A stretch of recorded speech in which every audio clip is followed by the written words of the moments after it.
गुणों को समझना पड़ेगा। गोस्वामी जी ने मानस में कहा है, जाने बिनु न होहि परतीति, जाने बिनु न होई परतीति, जाने बिनु न होहि परतीति, जाने बिनु न होई परतीति, बिनु परतीति होहि नहि प्रीति, बिनु परतीति होई नहीं प्रीति, बिनु परतीति होई नहीं प्रीति, होहि नहि प्रीति, होई नहीं प्रीति, होई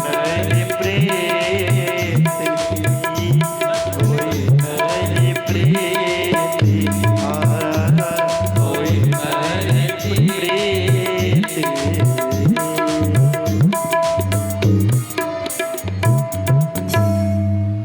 जाने बिनु ना होहि परतीति,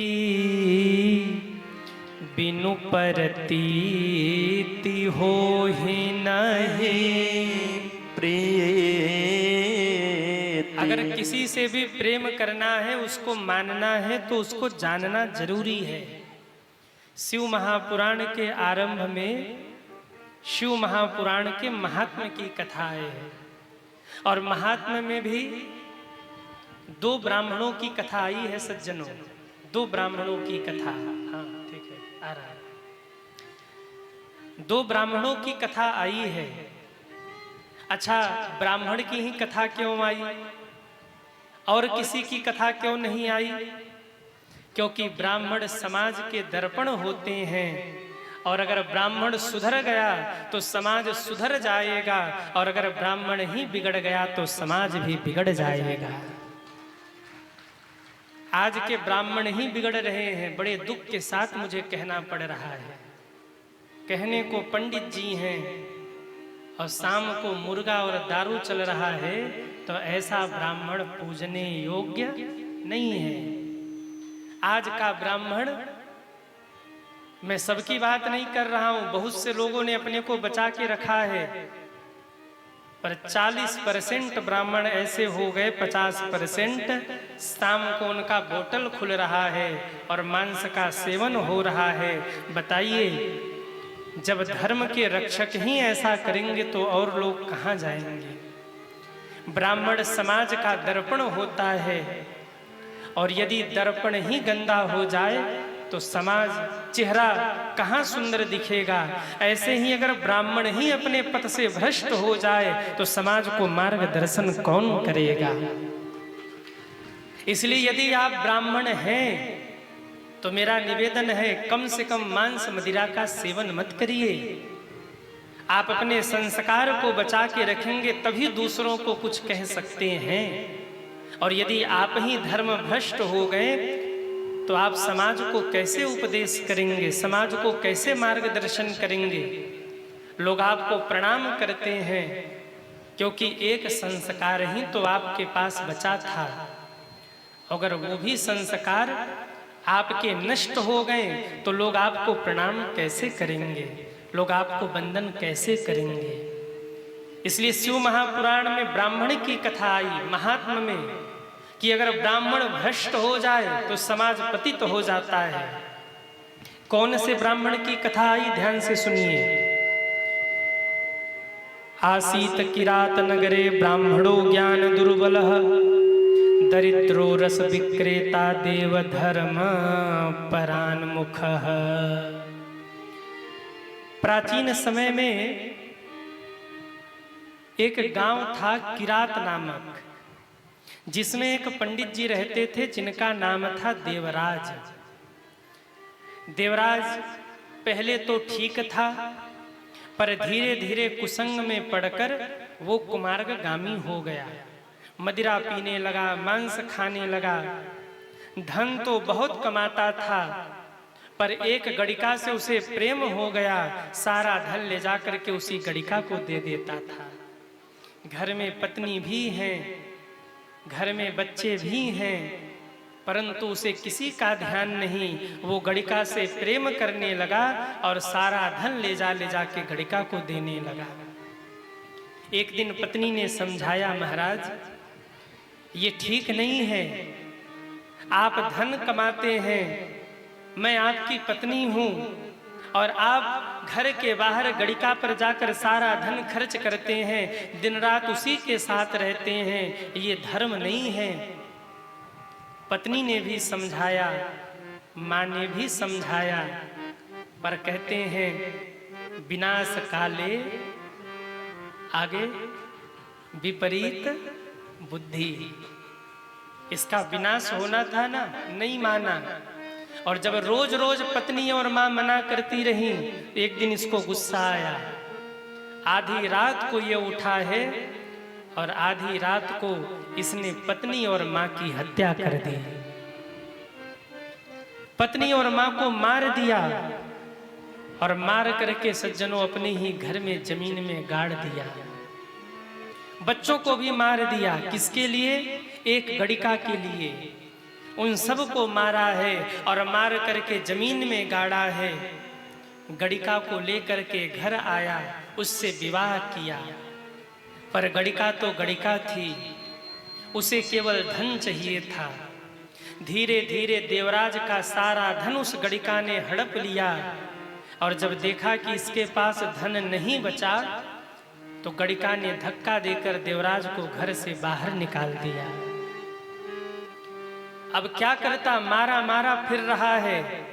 घूमते घूमते प्रयाग पहुंचा और सज्जनों संयोग से उसी समय प्रयाग में मेला लगा था, कुंभ का मेला चल रहा था।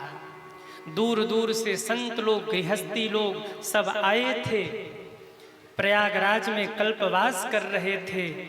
ये वहीं गया और अब क्या करता, वहां जाकर दिन में सब्जी का ठेला लगाता, फल का ठेला लगाता और रात में जितने भी यात्री वहां रुके रहते उनके यहाँ चोरी करता। अब देखो, एक तो पाप इसने किया कि माँ बाप, माता और पत्नी की हत्या कर दी, और अब दूसरा पाप ये जाके प्रयाग में कर रहा है। जो श्रद्धालु आए हैं उनके जेब काट रहा है। याद रखना, दुनिया में पाप करेंगे तो तीर्थ में जाकर उस पाप को धो लेंगे, पर तीर्थ में अगर पाप किया तो उस पाप को कहाँ धोएंगे। दुनिया में अगर पाप किया तो मंदिर में जाकर रो लेंगे, पर मंदिर में अगर पाप किया कहाँ जाके रोएंगे।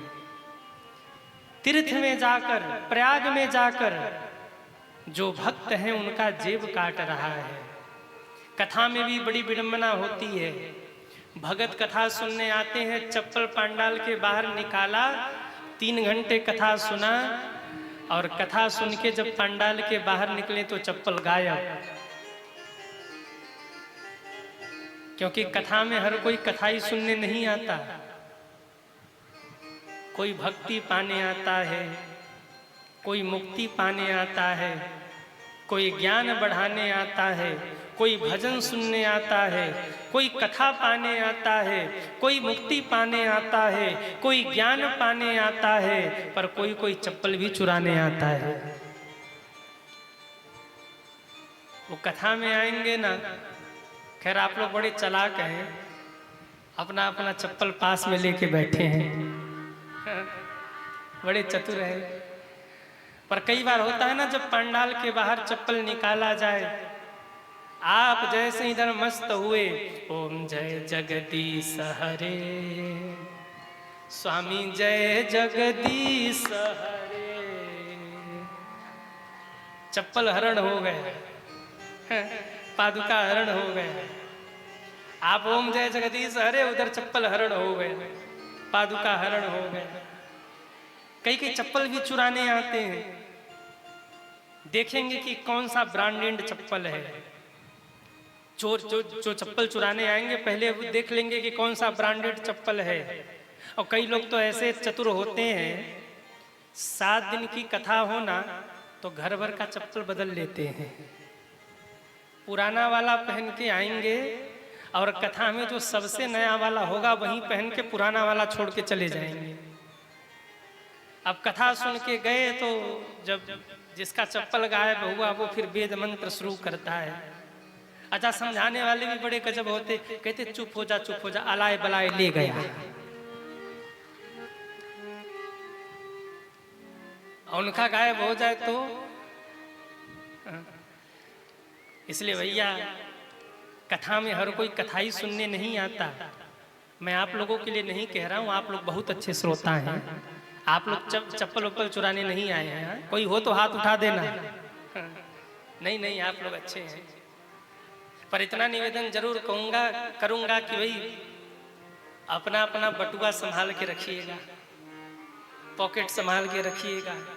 और माताओं से भी निवेदन, सोना चांदी पहन के आए ना तो भीड़ बहुत होगी कथा में, तो थोड़ा सा सोना चांदी संभाल के रखना, नहीं तो फिर गायब होने के बाद तो हमें बड़ी पीड़ा होती जब सुनते कि सोने की चैन गायब हो गई, चप्पल गायब हो गया या कोई किसी का बटुआ चला गया। इसलिए अपनी वस्तुओं की सुरक्षा आप स्वयं करिए। अच्छा, कोई जरूरी नहीं है कि आप 9 लख का हार ही पहन के कथा में आओ। कई माताएं होती है ना, खूब बढ़िया सोना वो हार पहन के कथा में जाएंगे। क्यों? अड़ोसन पड़ोसन को दिखाना है हम सोने का हार पहन के आए हैं। सोने की हार पहन के आना तो कटे तो जिम्मेदारी अपने ऊपर लेना, ये आयोजकों के ऊपर मत थोपना। इन लोगों ने ठीक व्यवस्था नहीं की, हमारा चैन कट गया तो हमारा हार छिन गया।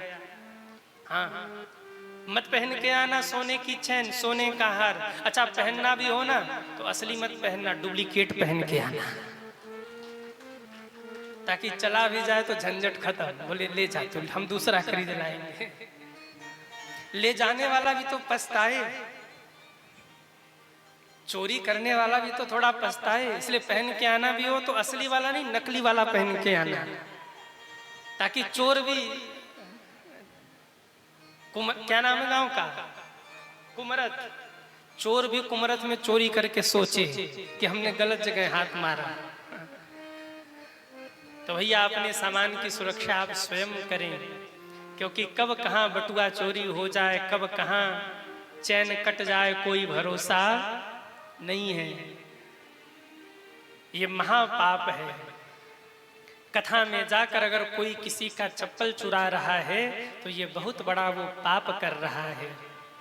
कथा कीर्तन में जाकर यदि कोई किसी का चैन काट रहा है, ये बहुत बड़ा पाप है। इसके लिए कोई क्षमा नहीं है सज्जनों।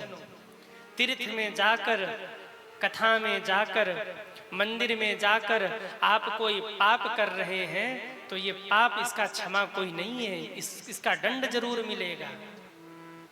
हम तो कई बार देखते हैं, हमारे आंखों देखी घटना, एक मंदिर में एक मैया 50 का नोट लेके आई, 50 का नोट रखा, 500 वाला मुट्ठी में बांधा और लेके निकलती बनी। 50 वाला रखा, 500 वाला मुट्ठी में और निकलती बनी। ये क्या है? ये बहुत बड़ा अपराध है, इसका क्षमा नहीं है। इसलिए ऐसा काम जीवन में कभी नहीं करना चाहिए। कोई कथा में आया है, किसी ने उसका जेब काट लिया, सुखी हो जाओगे? जितना काट के ले गए हो उससे 10 गुना ज्यादा भर दोगे। इसलिए तीर्थ में जाकर कभी कोई पाप नहीं करना चाहिए। यहाँ तो अगर किसी की चाबी मिल जाए, किसी की चैन मिल जाए गिरी हुई, आप उसे लौटा दीजिए, आयोजक लोगों के पास दे दीजिए, जिसका भी हो आप उसे लौटा दीजिए। ये पुण्य होगा, भगवान आपको देख रहे हैं। देवराज प्रयागराज में जाकर के चोरी करने लगा और चोरी का दंड उसे मिला। क्या दंड मिला? ध्यान से सुनिए। एक दिन उसे बहुत जोर से बुखार आया। इतने जोर से बुखार आया कि वो चलने फिरने लायक नहीं रहा। पांडाल में एक कोने में जाकर बैठा है, और जब बैठा है शिव महापुराण की कथा वहां चल रही थी। शिव महापुराण की कथा देवराज सुन रहा है। बुखार बढ़ता गया, बढ़ता गया, बढ़ता गया। उसको ऐसा लगने लगा कि अब मेरे प्राण नहीं बचेंगे, अब मैं मारा जाऊंगा, अब मेरी मृत्यु हो जाएगी। ज्वर इतना तेज चढ़ा, हाथ पैर भी नहीं हिल रहे हैं। देवराज रोने लगा। और जब देवराज को लगा अब मेरे प्राण नहीं बचेंगे, तो रो रो के महादेव को पुकारने लगा। हे महादेव, मैंने जीवन भर पाप किया। मैंने पत्नी को मारा, अपनी माँ को मारा, तीर्थ में आकर मैंने चोरी की। हे महादेव, मैंने दुनिया के सारे पाप किए हैं, पर केवल एक अच्छा काम करके मैं मरने वाला हूँ। और वो अच्छा काम ये है कि मैं शिव महापुराण की कथा को सुनते सुनते अपने प्राण त्यागने वाला हूँ। हे महादेव, अब मुझे मुक्त करिए, मुझे अपनी शरण में लीजिए। मैंने अपनी सारी गलती स्वीकार कर ली है। हे महादेव, मुझ पर करुणा करिए, मुझ पर कृपा करिए। अब मेरा शरीर छूट जाएगा मुझे पता है, लेकिन मैंने शिव महापुराण की कथा सुनी है, मुझे तार दीजिए, मेरा उद्धार कीजिए। इतना कह के वो देवराज रोने लगा है, और रो रो के महादेव को कहने लगा, हम तेरे भोले बाबा, हम तेरा ही सहारा, हम तेरे भोले बाबा, हम तेरा ही सहारा। ओहो हम तेरे भोले बाबा, हम तेरा ही सहारा, हम तेरे भोले बाबा, हम तेरा ही सहारा, हम तेरे भोले बाबा, हम तेरा ही सहारा,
कौन द्वार जाऊं, कोई नहीं हमारा, जय हो।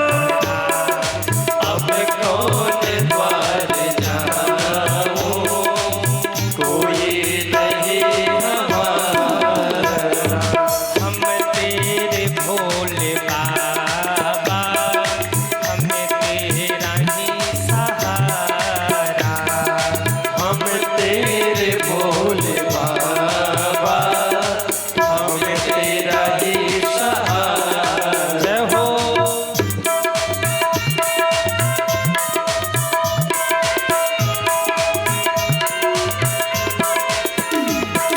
हरि बोल।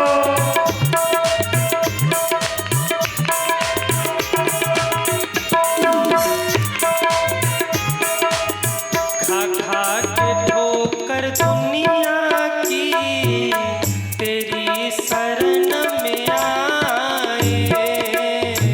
खा के ठोकर दुनिया की, तेरी शरण में आए। जब हम ये गीत लिख रहे थे तो इस कड़ी में हमने अपने हृदय के भाव को लिखा। हाँ हाँ, खा खा के ठोकर दुनिया की, तेरी शरण में आए। खा खा के ठोकर दुनिया की, तेरी शरण में आए। कृपा कितनी की शशिकांत पर, हम क्या क्या ही बताएं। कृपा कितने की शशिकांत पर, हम क्या क्या ही बताएं। डूबी हुई कश्ती को, जय हो। डूबी हुई कश्ती को, तुमने दिया किनारा। डूबी हुई कश्ती को, तुमने दिया किनारा।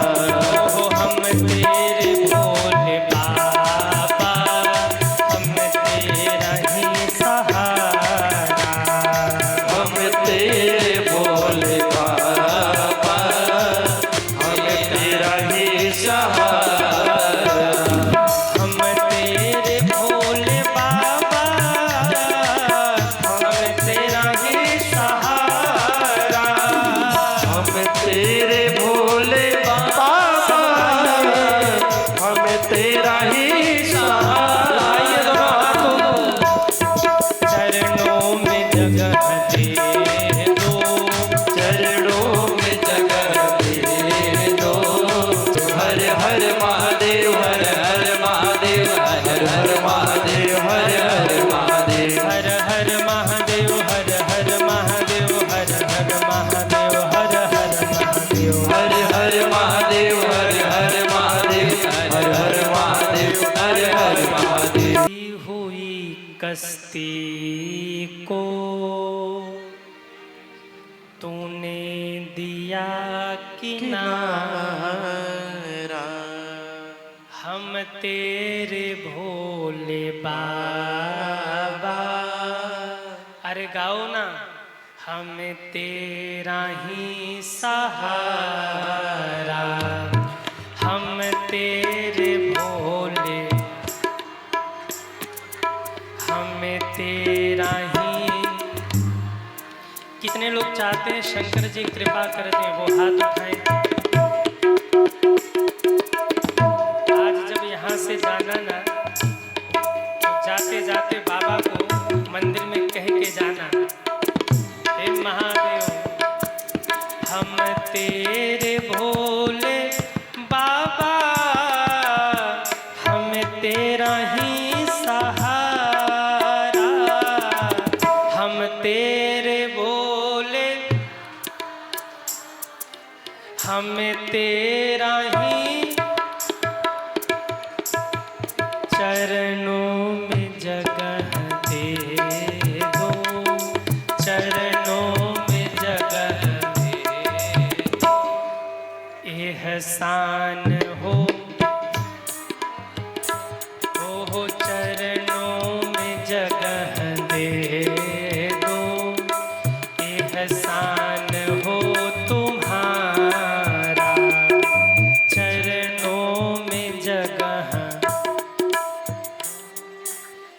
एहसान हो।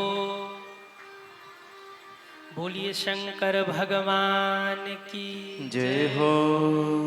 देवराज रो रहा है, हे महादेव मैं मरने वाला हूँ, जीवन भर मैंने पाप किया बाबा, पर आखिरी सब समय में हमने शिव महापुराण की कथा सुनी है, आखिरी समय में मैंने आपका नाम लिया है, अगर हो सके तो मुझे अपनी शरण में लेना। इतना कहते कहते देवराज के आंख से आंसुओं की धारा बहने लगी। ब्राह्मण देवता मंच पे बैठकर कथा गा रहे थे। कथा सुनते सुनते मुख में भगवान का प्रसाद है, आंखों से आंसुओं की धारा निकल रही है और रोते रोते महादेव महादेव कहते हुए देवराज ने प्राण त्याग दिए। जैसे ही प्राण त्यागे यमराज के दूत उसे लेने आए, लेकर गए यमराज के दूत, पर क्या हुआ, जैसे ही यमराज के दूत यमपुरी में प्रवेश करने वाले थे उसी समय डमरू निनाद होने लगा और हर हर महादेव, हर हर महादेव, महादेव महादेव कहते हुए शिव के गण प्रकट हो गए और शिव के गणों ने डांट लगाया, अरे वो यमराज के दूतों, इस शिव भक्त को लेकर तुम कहां जा रहे हो।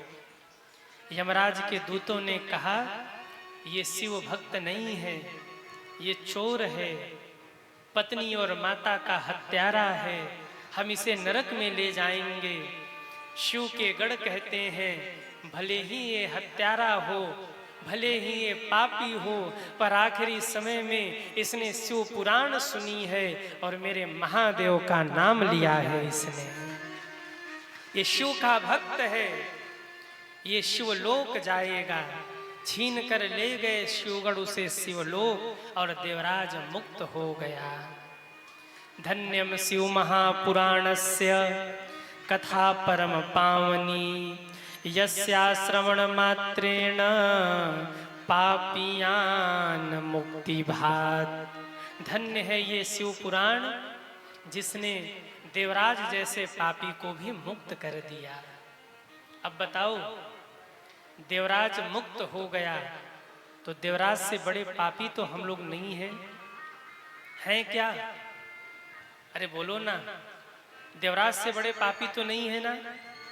देवराज मुक्त हुआ तो हम सब भी मुक्त होंगे, बस शर्त एक ही है, जैसे देवराज ने भाव से कथा सुनी है ऐसे आप लोग भी भाव से कथा सुनिए, आप लोग भी जरूर मुक्त होंगे।